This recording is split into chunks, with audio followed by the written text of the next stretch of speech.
do que os tesouros do Egito, porque contemplava a sua recompensa.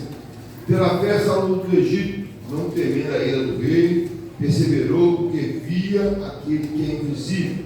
Pela fé celebrou a Páscoa e fez a expiação do sangue para que o destruidor não tocasse aos filhos mais velhos de Israel. E pela fé o povo atravessou o mar vermelho como em terra seca, mas quando os egípcios tentaram fazê-lo, morreram afogados. Segundo texto, vamos lá agora para Êxodo. Segundo livro da Bíblia, já vai lá rapidamente, Êxodo 2, do 1 ao 9. Podemos ler? Diz assim: um homem da tribo de Levi casou-se com uma mulher da mesma tribo. Ela engravidou e deu à luz a um filho. Vendo que era bonito, ela escondeu por 3 meses. Quando já não podia mais escondê-lo, pegou um cesto feito de junco e o vedou com piche, betume, colocou nele o menino e deixou o cesto dentro de junco, à margem do Nilo. A irmã do menino ficou observando de longe para ver o que aconteceria. E a filha do faraó descera ao Nilo para tomar banho. Enquanto isso, as suas servas andavam pelas margens do rio. Nisso, viu o cesto dentro de junco e mandou sua criada para ela. Ao abri-lo, viu um bebê chorando. Ficou com pena dele e disse: este menino é dos hebreus. Então a irmã do menino aproximou-se e perguntou à filha do faraó: a senhora quer que eu vá chamar uma mulher dos hebreus para amamentar e criar o menino? Quero, respondeu ela. E a moça foi chamar a mãe do menino. Então a filha do faraó disse à mulher: leve este menino e amamente para mim, eu lhe pagarei. Por isso a mulher levou o menino e o amamentou. Amém? Bom, o tema dessa mensagem talvez eu tenha terminado no que vem. Espera. A influência da mãe. Fala para o irmão. A influência. Fala para o irmão. A influência da mãe. Querido, eu e você sabemos que não existe lugar ou pessoa que possa nos influenciar tanto como a nossa mãe. Né? E era aquele berço ali que a gente recebe as primeiras, Deus toque, Deus cuidado, Deus zelo. Então a mãe, ela, como ninguém, ela influencia a criança de uma maneira profunda. Eu quero justamente falar da influência. Depois a gente fica sabendo lá em Êxodo 6 que o nome dessa moça aqui, escolheu o filho por algum tempo, era Joquebede, a mãe de Moisés. Eu quero chamar a atenção para você nesse verso 9 de Hebreus, Êxodo 2, vamos ler o verso 9, diz assim: então a filha do faraó disse a mulher: leve este menino e amamente-o para mim, e eu lhe pagarei por isso. E a mulher levou o menino e o amamentou. Dizem os estudiosos que Joquebede ficou com Moisés mais ou menos entre 2 anos e meio e 3 anos, amamentando, que era o tempo que as crianças desmamavam de suas mães. Então veja, Joquebede, ela teve com Moisés, pelo menos que a Bíblia nos relata, de uma forma, podemos dizer, mais clara, que ela cuidou de Moisés aqueles meses, escondendo lá, por causa do decreto do rei, aquela coisa toda. E quando Miriam, então, a gente sabe que é Miriam, porque isso tem a história como um todo, e se apresenta lá, tá, aquela coisa toda, chama Joquebede, Joquebede então recebe de volta Moisés, e ela fica então com Moisés 2 anos e meio, 3 anos, o tempo que ela ficou, e depois ela teve que entregar a filha de Faraó, que foi ser a sua mãe adotiva. Mas nesses 2 anos e meio a 3 anos, vamos aí dizer 2 anos e meio, vamos fechar aí com essa conta, a gente vai ver, irmãos, como a mãe influencia o filho. Como esse período, que talvez muitos ignoram, talvez certa mãe perguntou ao pastor Paulo, a criança tinha 6 anos, o pastor Paulo me falou isso, e quanto tempo ela deveria ensinar ao seu filho a palavra de Deus. O pastor Paulo perguntou: quantos anos tem seu filho? Aí ela disse: 6 anos. O pastor Paulo disse: já está 6 anos atrasado. Porque a gente tem uma vaga ideia de achar que já foi provado por A mais B, que o sentimento da mãe, reflete na vida da criança do ventre. Isso já foi provado cientificamente. A mãe já influencia o filho já no seu próprio ventre. Esses 2 anos, então, esses 2 anos e meio que Joquebede teve com Moisés ali amamentando, ela foi suficiente para ela ensinar princípios a Moisés. E vou dizer, a influência de uma mãe na vida de um filho muda o filho, muda uma casa, muda uma família e muda uma nação. A influência da mãe é tão grande que ela como algo impetuoso que vai derrubando todas as coisas. E eu quero então pensar em alguns princípios que Moisés então, que o livro de Hebreus revela sobre Moisés, e a gente vai perceber claramente que não são princípios aprendidos na casa de Faraó. Não foram princípios que Moisés viveu 3 anos, 2 anos e meio com Joquebede, e viveu 37 anos e meio na casa de Faraó. Que ele só sai da casa de Faraó e começa a andar por caminhos próprios aos 40 anos. Então ele viveu 37 anos e meio, podemos dizer, num sistema totalmente pagão. Mas aqueles 2 anos e meio naquela infância, naquela alimentação, naquelas cantigas de ninar, naquela fábula da mãe, ele recebeu princípios que foram na vida dele determinantes na sua caminhada. E vamos ver esse Hebreus, verso 23, Hebreus 11, 23 é assim: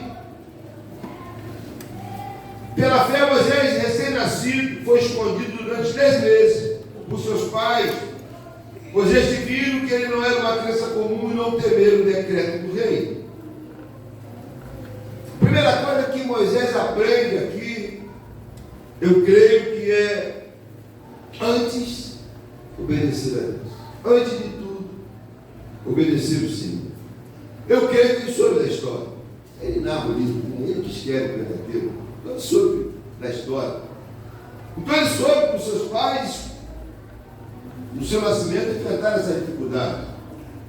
Porque tem um decreto do rei Ramassés, que nada sabia de José, da história de José. Então ele faz um decreto que o Eusebeu estava crescendo de uma forma muito assustadora. Então ele estabelece um decreto que está lá no livro de Êxodo 22, assim, ó: por isso o Faraó ordenou a todo o seu povo, lancem ao Nilo todo menino recém-nascido. Meio deu uma ordem a 2 parteiras que é suave, assim, ó, o menino agora dela. E elas temeram, não vou fazer isso, não. Então o rei então estabelece um decreto. Toda criança tem que ser afogada. Nasceu, afoga no rio Nilo.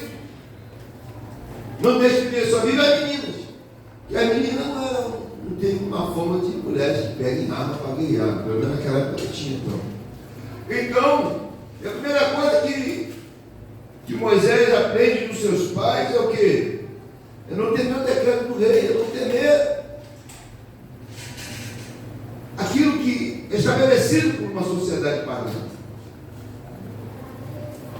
E Pedro também ele vive algo mais ou menos parecido lá em Atos 5, 28, 29, diz assim: que lhe disse, demos ordem expressa a vocês do Sinédrio, falando para Pedro e João, para que não ensinasse neste nome, todavia vocês encheram Jerusalém com sua doutrina, nos querem tornar culpado do sangue desse homem. E Pedro e os outros apóstolos responderam: é preciso obedecer antes a Deus do que aos homens. O decreto do rei Ramassés era um decreto que ia contra a vontade de Deus. A vida era concebida por Deus na sua forma mais ampla. Então ele falou: não vou matar meu filho, não vou deixar de matar. Então Joquebede ali escondeu seu filho. E Moisés, por certo, soube disso. E Moisés então aprendeu com seus pais, eu creio, com sua mãe especificamente, que ele não pode de maneira alguma obedecer os princípios do mundo e desobedecer a Deus. E é isso que a gente precisa ensinar aos nossos filhos, principalmente mamães, papais também. Nossos filhos precisam ver que nós tememos muito mais a Deus do que o mundo. O Egito ali significava o mundo, significava a opressão. Hoje, irmão, existe uma corrente formada por muitos especialistas aí da Bíblia que dizem que nós não podemos mais disciplinar os nossos filhos pois isso vai traumatizá-los. E estes mesmos aí, que são formadores de opiniões, eles também dizem que a gente não pode mais escolher o sexo dos nossos filhos, eles têm que ter a opção. Eles têm que, por si só, escolher ter a sua opção sexual. Esses mesmos. E essa é a sociedade sutil, de decretos sutis, que aí vem promovendo uma série de shows, eventos, espaços. Tivemos um show agora, uma cantora chamada Lady Gaga, que só vem promover o homossexualismo, o lesbianismo e todo esse tipo de prática no nosso meio. Uma música totalmente inclinada para essa finalidade, para essa. E aí a gente vê filho de crente indo por esses lugares. Um show, vou viver só uma vez, eu não sei como vou ter essa oportunidade, querido. Deixa passar esse tipo de oportunidade, não presta para nada não. A gente precisa temer ao Senhor. A Bíblia diz que a gente tem que temer aquele que tem o poder de matar o corpo e lançar no inferno. A gente precisa ensinar nossos filhos. Muitas das vezes a Bíblia diz ensinar os filhos que com a vara, se for preciso. Porque senão a gente vai seguir os decretos do mundo. Então a gente vai seguir o mesmo curso desse mundo. Então por que a gente está frequentando ambientes espirituais se a gente está seguindo as mesmas coisas do mundo? Então a primeira coisa que você precisamos, no caso de mamães, que hoje faz um dia assim, hoje diz que o dia hoje celebra a vida das mães, não é o dia da mãe, a vida das mães, é verdade, é uma rotina pesadíssima, exausta, mas muito nobre. E as mães, elas não podem afrouxar, porque a sociedade toda, todo mundo faz, não faz, mas você não deixa seus filhos fazerem. Você é a mãe que Deus levantou para cuidar. Os filhos são a sua herança, meu irmão. Herança daquilo que você compra, aquilo que você ganha e ganha para fazer bom uso. Então a primeira coisa que você precisa aprender, que o João Bebeto nos ensina, é não temer o decreto do rei. Não importa o que o mundo diz, não importa o caminho que ele trilha, mas eu e você confiamos na palavra de Deus, nós vamos até o fim, em nome de Jesus. Ensinar a criança aqui. Porque se eu ensinar meu filho pela palavra de Deus, eu vou ter certeza que ele vai ser próximo e sucedido, não de colocar a porta de distância. Essa é a grande verdade. Dá trabalho, que a gente vive uma sociedade que caminha nessa direção. Na escola você encontra professores que pensam assim. Você vai em grandes empregos, grandes negócios, a sociedade, o nosso sistema político, eles pensam assim, promovem leis para facilitar essas coisas. Criam um mecanismo, criam tudo, e às vezes a gente fica cercado dessas coisas. Mas a Bíblia diz que Joquebede não temeu o decreto do rei. A gente não pode temer. Ainda que morra, mas a gente tem que morrer crendo que o melhor para nossos filhos está na mão do Senhor, irmão. Essa é a grande realidade. Provérbio 23, 13, 14 diz assim, não evite disciplinar a criança. Se você castigar com vara, ela não morrerá. Diz ainda, castigue-a você mesmo com a vara e assim livrará de sepultura. Então não teve o decreto do rei. Todo mundo está fazendo, mãe. Todo mundo faz, mãe, é normal. Normal não. A Bíblia de Deus, ela não é um livro de normalidade. Ela não é um livro de relatividade. Ela é um livro exato. É um livro, se eu e você andarmos debaixo dela, nós vamos ser imbatíveis, diz a palavra de Deus. Vamos ter uma vida estruturadíssima na rocha. Então, não temos que o mundo tem forjado, mas temos também que fazer a nossa parte. Não é ser espectador dessas coisas. Porque o crente, ele não pode ser crente água, né, sem gosto. O crente ele não pode ser. Porque a gente às vezes vê umas coisas, irmão, me perdoe se você é um desse. Show, cada um faz o que quer. Se você tem esse sentimento que você está precisando se consertar. A vida de cada um faz o que quer. Se você tem sentimento, é o mesmo sentimento que vai na vida na mão de Deus. Porque tem crente que fala isso, não, pastor, quem quer ir, vai, a vida é dele. None. Nosso sentimento de repulsa e de guerra a esse tipo de ambiente. A gente não é aquele crente que, não, caramba pela vida não. Nós temos um compromisso pela vida aqui nesse lugar. Nós somos alguém que prima pela vida. E a gente não pode aceitar tudo pacificamente como se isso fosse mansidão. Não. Isso aí muitas vezes você não vai, não deixa seus filhos ir, e você é contra isso, e se posiciona contra. A vida do outro tem a ver sim, irmão. A vida do vizinho acaba nos influenciando. A gente não é uma ilha, a gente é um todo. Porque o vizinho às vezes está ali, depois influencia outro, depois chega no teu filho. Tem uma historinha que a Bia, filha do pastor, uma vez contou para mim, que eu não esqueço disso, já apareci na igreja, se você ver o vídeo de novo. Disse que a cobra entrou na casa da mulher, e o macaco viu, e foi lá e contou para o boi. Falou: ó, entrou uma cobra na casa da mulher, o boi, quem que eu tenho com isso? Foi para a vaca. Ó, entrou uma cobra na casa da mulher, a vaca, quem que eu tenho com isso? Aí foi lá no galo. Ó, entrou uma cobra lá. Não, o que eu tenho com isso? Vou para a galinha, vai não vira possível. Falou para a galinha: ó, entrou uma cobra na casa da mulher, a galinha. O que eu tenho com isso? Pô, velho, ninguém tinha nada com isso, não é isso?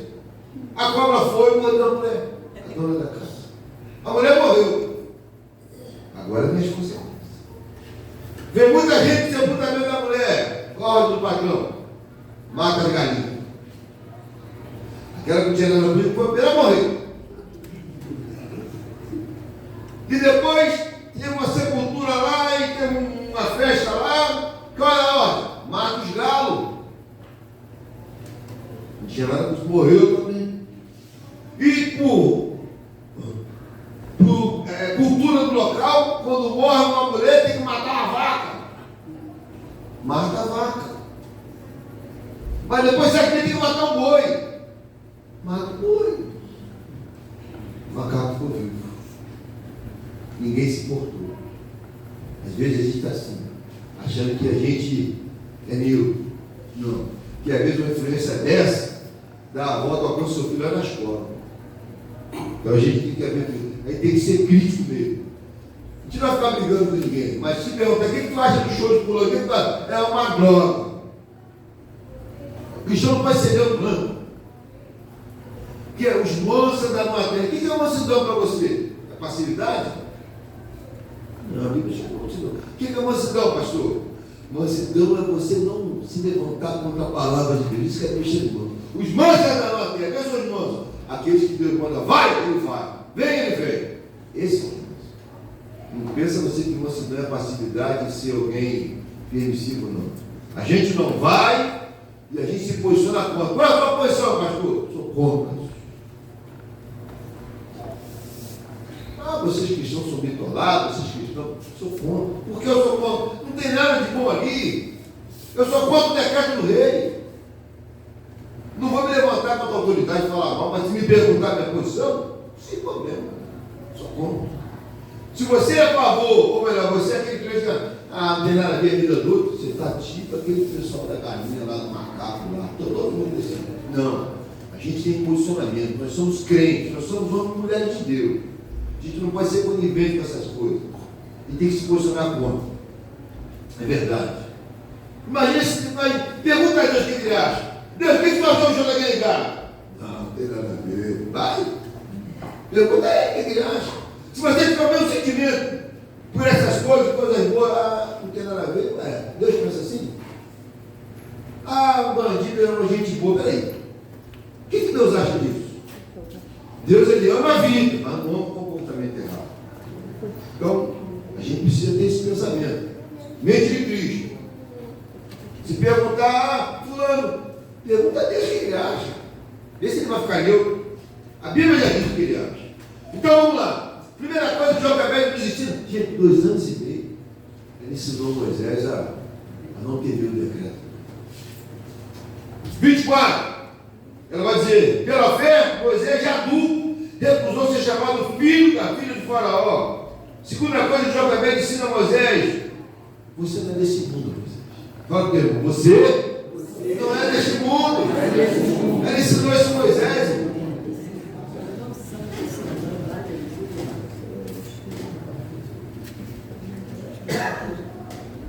Eu creio que Moisés introduziu um sentimento muito generoso, muito amoroso pela filha de Faraó. Sabeu?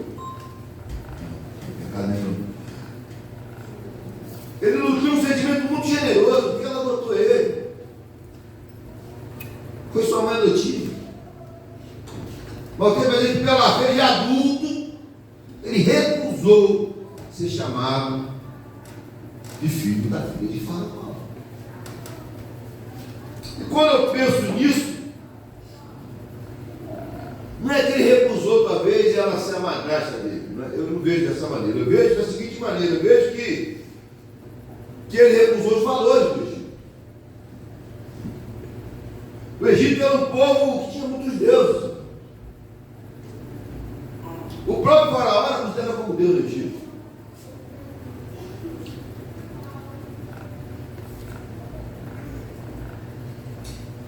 Joquebede ensinou para Moisés: só tem 2 Deus. Olha o que diz em Êxodo 3:6. Projeta para a gente, olha aqui o encontro de Deus com Moisés na sarça ardente. Disse mais: eu sou o Deus de seu pai, o Deus de Abraão, o Deus de Isaac, o Deus de Jacó. Então Moisés cobriu o rosto, pois teve medo de olhar para Deus. Eu sou o Deus de Abraão, mas antes disso, sou o Deus de quem? Do seu pai. Família, lar. Deus do seu pai. Deus do seu pai. Antes de Deus falar: eu sou o Deus de Abraão, eu sou o Deus de Isaac, eu sou o Deus do seu pai. Eu sou aquele Deus que você conheceu lá na casa do seu pai. Veja como é que o Joquebede ensinou quem era Deus para Moisés. Na casa do seu pai. Ele não aprendeu quem era Deus fora da sua casa. Foi lá, naquele ambiente lá. O Deus do seu pai. Moisés aprendeu que só existe um Deus lá. Joquebede no avião, ó. Menina lá, nas noites lá sombrias. Só tem existe um Deus. Ele aprendeu na casa do pai dele, que era Deus. Então ele não aceitou de maneira alguma aceitar aquela paternidade ou aquela maternidade de uma cultura pagã. Porque se eu aceito ser filho da filha de Faraó, eu aceito seus costumes, eu aceito seus valores, eu aceito seus princípios. Eu aceito aquilo que ela crê. A gente está falando de uma relação de amigo, falando de uma relação de maternidade que durou 37 anos. E se ele aceita aquela maternidade pacificamente, automaticamente ele estava também adorando os deuses do Egito. Mil e outras coisitas mais. Mas ele aprendeu que existe um Deus que era o Deus do seu pai. Por isso ele diz: eu sou filho de Joquebede. Minha mãe é Joquebede. Minha mãe não é a senhora. Sou filho de Joquebede. E o que Joquebede representa, irmão? Uma mulher de Deus. Representa o povo de Deus. E o que a filha de Faraó representa? Representa o quê? Escravidão. Essa é a grande verdade. Porque o Egito sempre foi um lugar de opressão. E ele era filho de Joquebede, ele era filho de Deus, do povo de Deus. Moisés falou: eu sou livre. Eu não sou filho da escrava.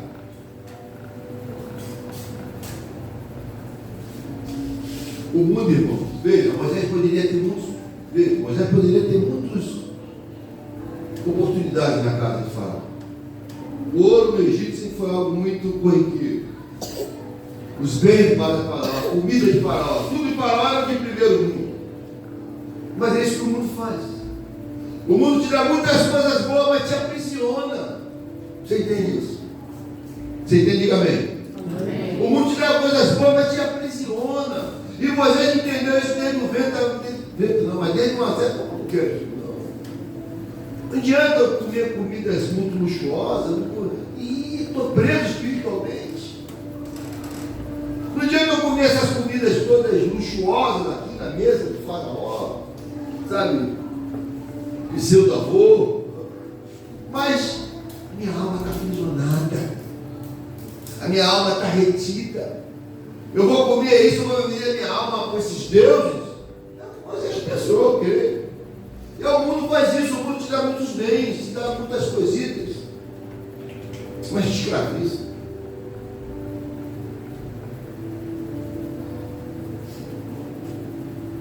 Com Deus, talvez, eu e você não temos tantos, podemos dizer, recursos e situações favoráveis. Mas em Cristo Jesus nós somos mais que vencedores. Nós somos libertos.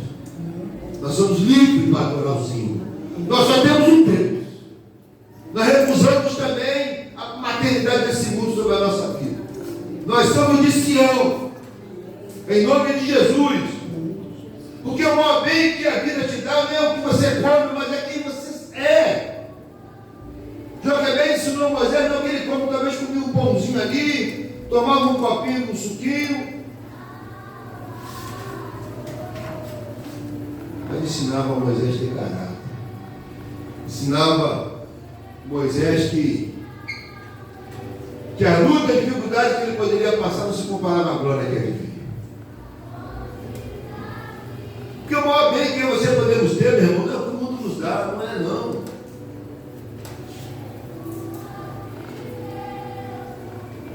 Moisés queria os valores que apontavam para a vida eterna, aleluia. Moisés queria os valores de verdade. É por isso que ele preferiu, diz o texto, preferiu ser maltratado. Não, isso é verdade. Ele queria uma vida de verdade. Uma vida onde ele, sabe, tinha paz, né?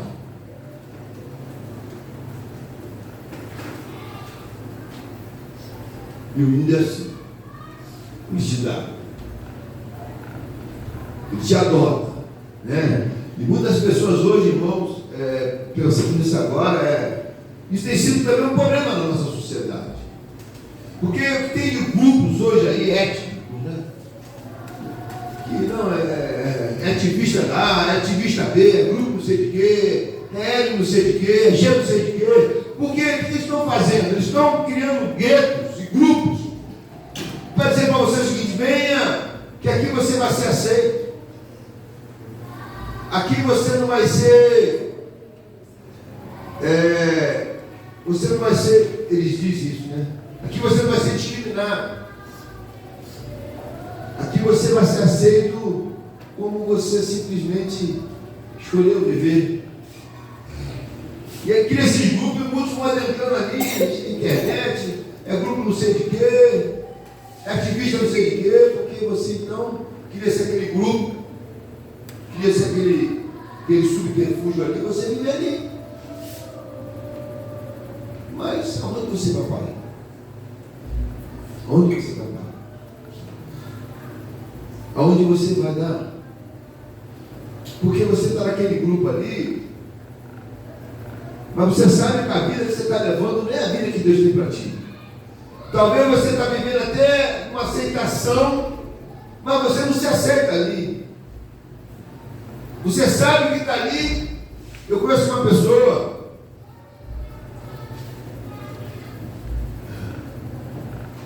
deixa eu ver se eu falo, não falo. Posso falar, não tem problema. Eu conheço uma pessoa que ela diz para mim: olha, eu faço isso, eu faço aquilo, mas eu não sou feliz. Por que não é feliz? Porque você não é feliz na casa de Fábio. Você não é feliz ali porque ali você não vai encontrar felicidade. Ali você vai encontrar prazeres transitórios. Ali você vai encontrar coisas efêmeras. E a nossa alma precisa de algo verdade. A nossa alma precisa ser contemplada por algo de verdade. E esse algo de verdade se encontra na palavra de Deus. Fora disso, nada disso preenche. Nada disso chega, nada disso alcança. Você vive ali, sorri ali, talvez se diverte ali, mas quando chega em casa, o vazio continua. A dor só aumenta. A tristeza te consome. E no outro dia você acorda e vai para lá de novo. E você vai tentando, tampando só com a peneira, não é isso? O mundo é assim. Salmo 19, mas Jesus fala isso de uma forma mais clara. Jesus diz assim: ó, vinde a mim, todos vós estáis cansados, sobrecarregados, e eu vos aliviarei, e em mim vocês encontrarão descanso, veja, descanso para a vossa alma. Descanso para a alma só em Jesus. Só em Jesus. E se você espiritualmente não tiver descanso, você não tem descanso no lugar nenhum.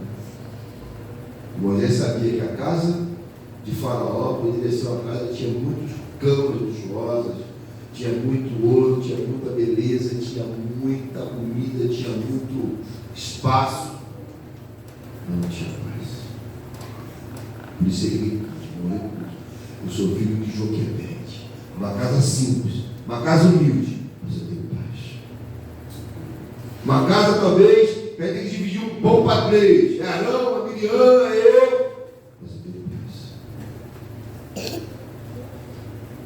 Eu tenho paz. É um princípio que Joquebede também ministrou ao coração.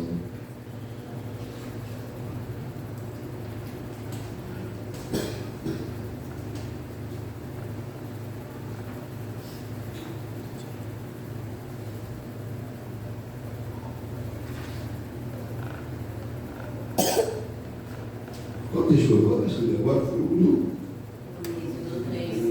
3. Vamos ler o 4 ainda, né?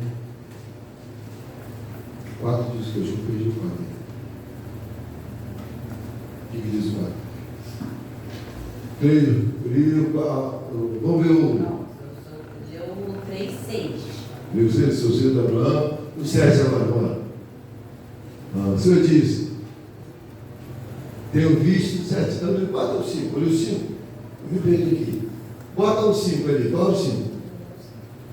Então, se não se aproxima. Não, esse não é. Hebreu 20. Eu li 23. Você estava aí no 20, você leu 24 e a 25. 23, pronto, 24. 25. Por quê? Preferiu o seu quê? A desfrutar? Ele preferiu ser o quê? Preferiu ser maltratado. Veja, Moisés, ele preferiu ser maltratado.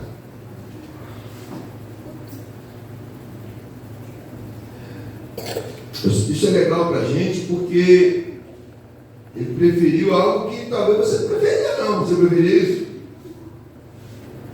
Você preferia ser maltratado? Preferiu ser maltratado com o povo de Deus a desfrutar os prazeres transitórios do pecado. O que vamos dizer que ele preferiu ser maltratado? Não é? Mas essa é uma preferência. Preferiu ser maltratado com o povo de Deus, que é desfrutar do pecado de uma forma, enfim, por um tempo, não é isso? Escolhe ser maltratado. Esse ensinamento não aconteceu na casa de Faraó.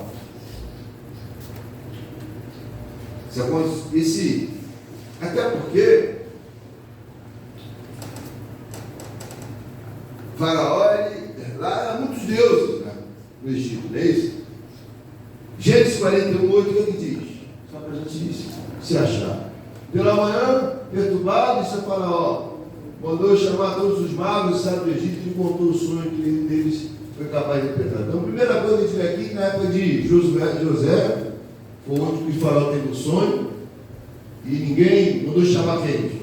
Os magos e sábios do Egito, e ninguém te deu resposta. E aí tem outros textos de Êxodo. Fala para mim, Êxodo 7. Olha o que diz: Moisés e Arão dirigiram-se a Faraó e fizeram como o Senhor tinha ordenado. Arão jogou a vara diante de Faraó e seus oficiais, e ela transformou em serpente. 11. O Faraó, porém, mandou chamar os membros, os sábios, feiticeiros e também os magos do Egito fizeram a mesma coisa por meio de suas ciências no povo. 12. E cada um deles jogou no chão uma vara e elas se transformaram em serpente. A vara de Arão, porém, colheu a vara de serpente. Deixa. Mas o que me chama a atenção aqui é que Moisés não aprendeu a ser maltratado com o povo de Deus na casa de Faraó, porque ela tinha muitos deuses. espiritual lá era magos, era feiticeiros, ficou muito claro. Então ele não tinha nada, não tinha revelado, não se falava de Deus. Um faraó. Era um Deus minúsculo, era Deus que se manifestava na vida dos magos, dos feiticeiros e tudo. Histórico da vida lá. Então, onde que ele aprendeu isso, esse princípio? O filho está aqui, irmão, sendo maltratado do que desfrutar do prazer do pecado. Ele aprendeu isso com certeza com sua mãe. Porque isso para a gente é didático. É algo que não se pega, não é algo que você. Isso é referência. Eu vou correr aqui porque eu já corri. Porque na casa de Faraó não se falava de Deus, se falava de vários deuses. E João vai dizer o seguinte: que aquele que é homem só pode falar de coisas terrenas. E a visão que Moisés tinha, a visão já escatológica, já pensava que eu preciso ser maltratado aqui, que lá na frente eu tenho prazer. É a visão escatológica. É a visão de que esse mundo vai passar e o mundo eterno está vindo. Isso é naquela época já. Isso já quase há 1.000 anos, 2.000, 1.500 anos. 1.500 anos antes de Cristo, Moisés falava isso. Ah, que coisa. Então você vê que não é uma coisa comum você ser maltratado num lugar, ele é maltratado, que ele tinha uma visão que é escatológica. Opa! Essa luta aqui não se compara, Paulo diz, com a glória que é de vir. E ele não aprendeu isso na casa de Faraó, aprendeu isso com Caleb. Isso é exemplo, isso aí é didático, é alguém que ensina. Olha, o garoto, está doendo aqui, mas fica firme aqui que Deus vai ver nosso auxílio. Ô menino, fica quieto aí, está doendo, fica firme aí que Deus virá. Isso é coisa de mãe, é coisa de alguém que tem experiência, alguém que tem essa visão. Isso não aprendeu na casa de Faraó. Por certo, ele aprendeu na casa de Joquebede, sua mãe teológica. E aí ele escolhe crescer o quê? Maltratado. E foi maltratado. Nós temos um detalhe agora que eu quero ver com você na vida de Moisés. Para a gente terminar. Isso é didático. Foi maltratado? Foi. Teve sua dificuldade dele, mas olha só, eu quero pensar pelo menos algumas verdades aqui que ele viveu. Por escolher ser maltratado pelo Senhor. Primeiro, ele foi aquele que conduziu o povo no meio do mar. Segundo, ele foi aquele mesmo que bebeu a água da rocha. Terceiro, foi o mesmo Moisés que escolheu ser maltratado, subiu aquele monte fumegante para ficar com violência. Quarto, esse mesmo Moisés foi aquele que viu cair do céu maná e codornizes. E é o mesmo Moisés que Deus chama de amigo. Foi maltratado? Foi. Mas viveu milagres extraordinários. Viveu aquilo que o mundo nunca ia dar para ele, irmão. Você entende isso? Quando você escolhe andar com Deus mesmo na dificuldade e você rejeita o mundo, Deus vai te levar a você viver coisas que o mundo, por mais que te agrade ou te dê prazer, você nunca vai viver. Isso é uma visão só de quem tem vida com Deus. Eu creio que Joquebede, por ser filho de Levi, está ali naquele bolo que permitiu para ele.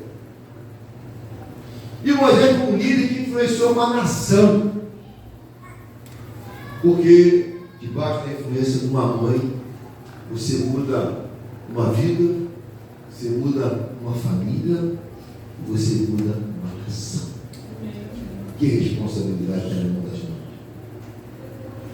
E por fim, Moisés escolheu ser maltratado, escolheu. Mas lá no monte da transfiguração, quem aparece lá falando com Jesus? Moisés e Elias. Veja, uma influência da mãe leva seu filho a viver na eternidade. Seja você uma mãe boa jogada. Em nome de Jesus. Dá trabalho, mas vale a pena. E semana que vem a gente continua, irmão. Você pode dizer amém? Amém. Volte não. Volte não, Gabriel. Paramos aqui. Que Deus te abençoe. E que Deus faça você uma mãe vencedora. Porque, irmão, veja, você nasceu uma criança. Nasceu Otário, né? Otário, nasceu. Você sabe o que ele vai ser? Você sabe o que ele vai ser na vida? Você sabe o que ele vai ser? Você não tem nem noção. Você não tem nem... Você imagina algo. O mais grandioso você pode imaginar, pequeno demais. Mas se Deus, através da vida, detalhes que ainda nem chegou com os pés nesse mundo. Ser daquele que, através da vida dele, deu um grande avivamento sobre o Brasil. Sobre o mundo. Por causa da sua influência. Então só influencie. E deixa Deus fazer a parte dele.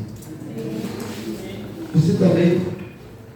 Pastor, meu filho, dá tempo ainda. Quanto a vida, a esperança. Traz ele de volta para o lugar que nunca deveria ter saído. Influencia. E aquilo que Deus tem para o seu filho não vai se perder em nome de Jesus. Amém? Paramos aqui.